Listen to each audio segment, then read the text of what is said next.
Good morning, YouTube. It's Wednesday, September 23rd, 2015, 9:50 a.m. I just traveled through Burns and topped off the fuel tank on the truck, and now I am headed out towards Riley, and then I'm going to head south toward Wagon Tire and make my way over to Crater Lake today. Plan is to spend the night at Crater Lake, somewhere around Crater Lake. So I'll be traveling through Christmas Valley and just discovering some new open highways that I've never been on before. So that's always exciting. This is the kind of stuff that I really enjoy doing here. And so I'll be showing you some things along the way. I'm not really much of a stop and take pictures kind of guy. I do just enjoy driving and taking it all in, and just kind of becoming one with the road and the geography and the landscape and the people, sort of thing. So that's what I've got to say here this morning, and I'm just going to keep on trucking, and I will chat with you guys all another time. It is really cool out here, though, in this part of Eastern Oregon. I'm really not. I mean, this is kind of Eastern Oregon, but it's not like, way out in Eastern Oregon. I mean, it's such a huge state, but it's really cool out here in these parts. It's, you feel like you're in the Old West, and all of these towns, and, it's a pretty really neat experience just being out here. It's like the wild, wild west, and you can really envision and imagine what it was like. I mean, a whole lot hasn't changed out here in these parts. There hasn't been a whole lot of development. About the only development that's happened out in these parts are the highways and the transportations, the roads getting from one town to the other. But for the most part, it's pretty much raw, wild, natural country out here. So it's a lot of fun to just take it all in. Highly recommend anybody to jump in their car, jump in their truck, and take a drive out here. It's pretty amazing country.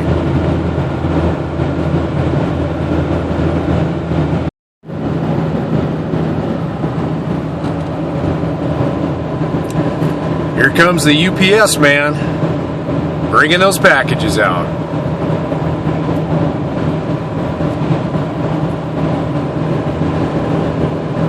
Now that's what I call wide open country right there.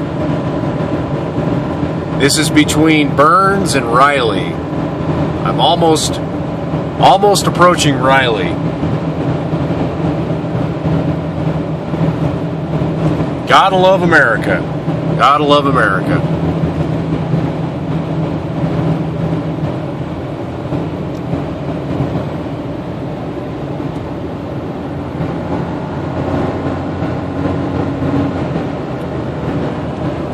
Speed limit is 55 on this road. I'm doing 60 miles an hour with the cruise control on. It's about 65 degrees outside.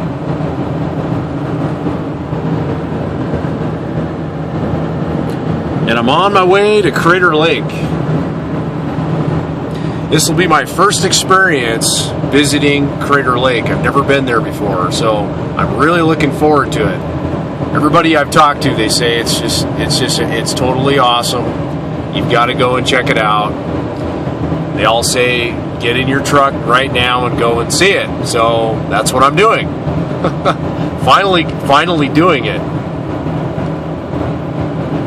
So I'm looking forward to it. I wasn't planning on going there, but that's one of the things I like about just taking your day one day at a time.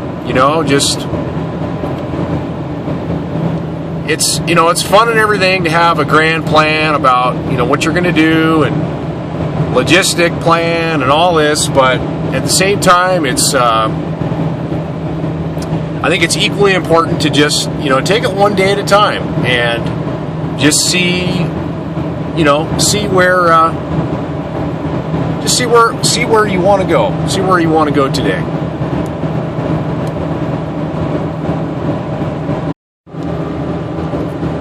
All right, so we're headed here south on 395 to Wagon Tire. Sounds like an old west town, so it should be interesting. May just get out and we'll see what Wagon Tire is all about here. So this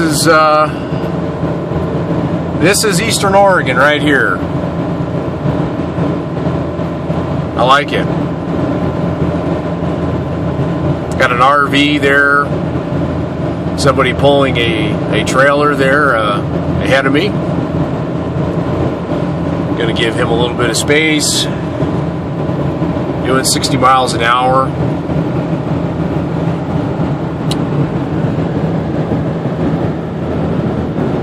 Kind of an interesting peak there, mountain, a little, I'm not sure what you would call that out there in the desert. Way out there in the distance, not sure if you can see it or not. It has a sharp, pointy peak to it there, a mountain in the distance.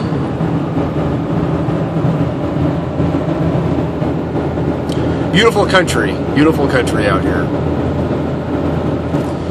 It's awesome living in a state, you know, so diverse as Oregon, where, you know, being on the coast, it's just everything is just a night and day difference, and then you can drive 500 miles east, and then you can be out in the desert and be out in no man's land, and just take it all in and clear your mind.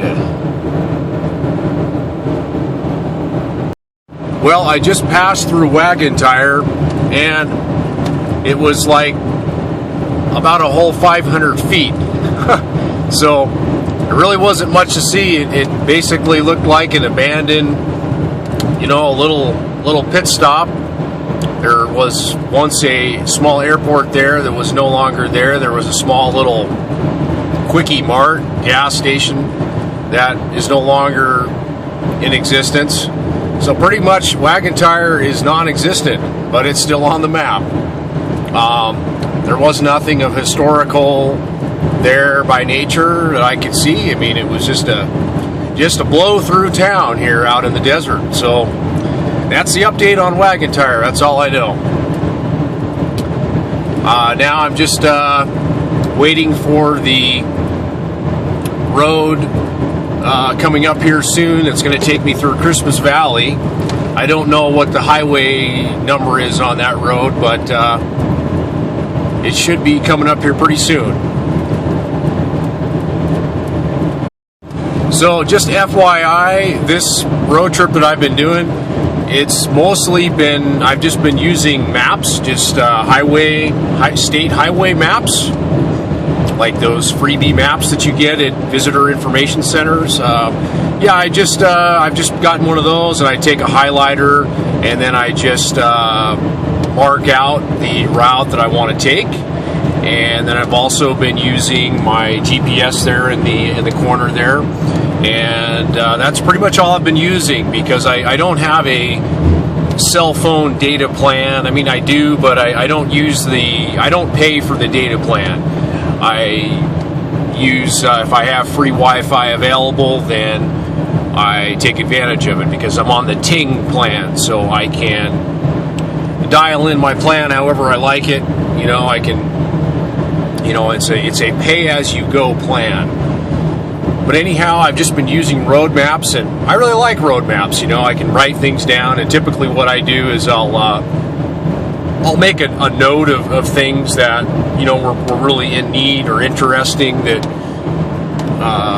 you know, I'll just make a note on the map, and, you know, I can refer back to these maps, and I can throw the maps away. Like I said, they're free maps, so I just mark them up, I highlight them, and that's generally how I do these trips. So I'm just not relying on, this wonderful technology we have to figure out where the hell I am, because in a lot of these places, you're not going to get a signal, and I just don't like relying on this wonderful technology to figure out where the hell I am and planning my maps and relying. And the GPS, it works pretty good. I don't think I've had any problems with it not working so far in terms of just getting, picking up the signal. That's what I mean by not working. So it has been picking up the signal, and and then the GPS is wonderful because it's very smart, and if you don't know the address of where you're supposed to go, if it's a campground or a gas station, it has categories where you can select them, and it will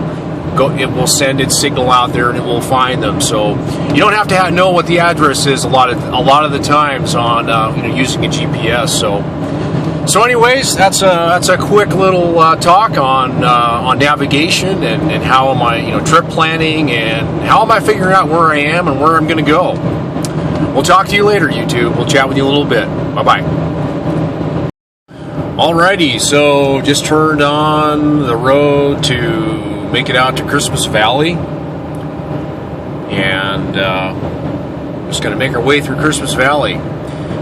So I'm approaching an 8% hill in the distance. That's kind of interesting. You don't see many 8% hills. I'm not sure what it's like on the backside. I'm assuming that's the grade going up it. I'm not sure if it levels off up top. But another kind of interesting thing on this road is they have cattle crossings.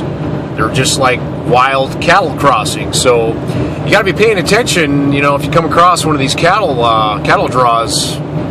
I guess these guys, they just kind of roam wild and free, so it's their rules out here, all right? So, I don't know. All right, YouTube, hey, this is going to be really cool. I am approaching a cattle crossing. So, off in the distance, I'm not sure if you can see, but we have some wild and free cattle that are making their way across the highway. So we'll see how friendly they are, and see if they mean business, or see if they're willing to share the road here. I don't know. They may just hog it up for a while, and I'm not sure, what their policy is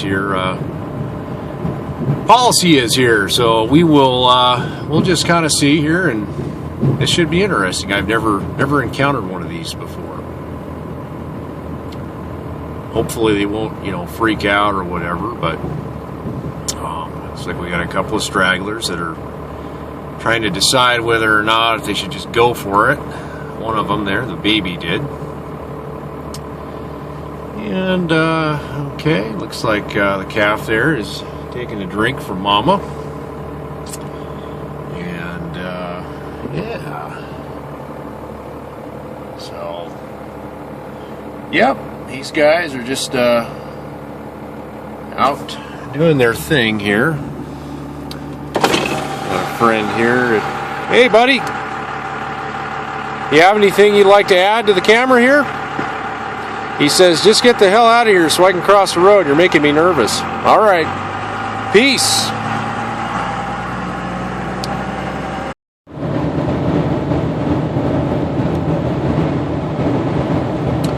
Headed towards Highway 97 right now.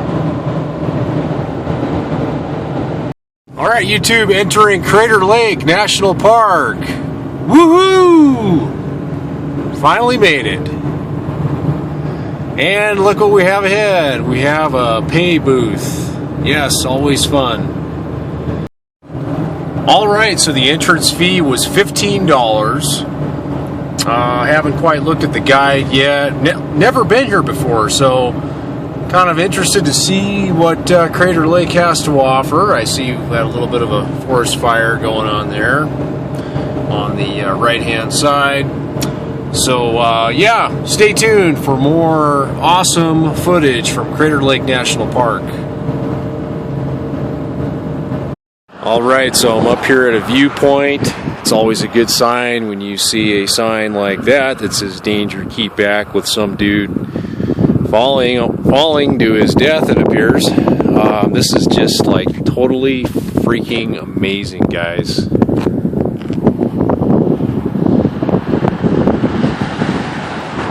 Like, it's just unbelievable. I mean, look how beautiful the water is.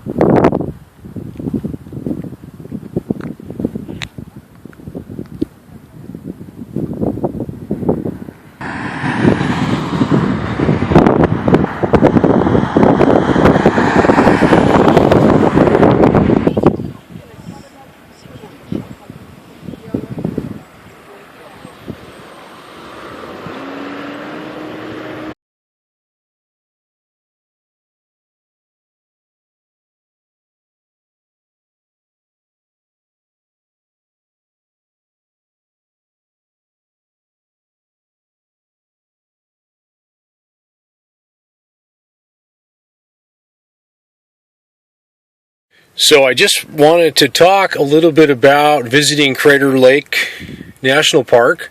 This map that I'm showing you right now, this is what is given to you when you enter the park. This is the pamphlet, and pretty much contains all the information in the map of and all the little details, information you'd want to know about the park. So anyways, yeah, I came in from this way here, and came down here, and then I ended up just making my way all around the lake. I just a few FYIs for if you're going to bring up your RV up there, you're going to bring up your trailer, your fifth wheel. This road going around Crater Lake, it's dangerous. It's a very narrow road, and people are generally driving faster than they should be. And there's a lot of parts of the road where a guardrail is non-existent, and it literally is a sheer cliff on the side of the road. And I got to tell you guys, it was really hairy, and I was white knuckling it here on a few places.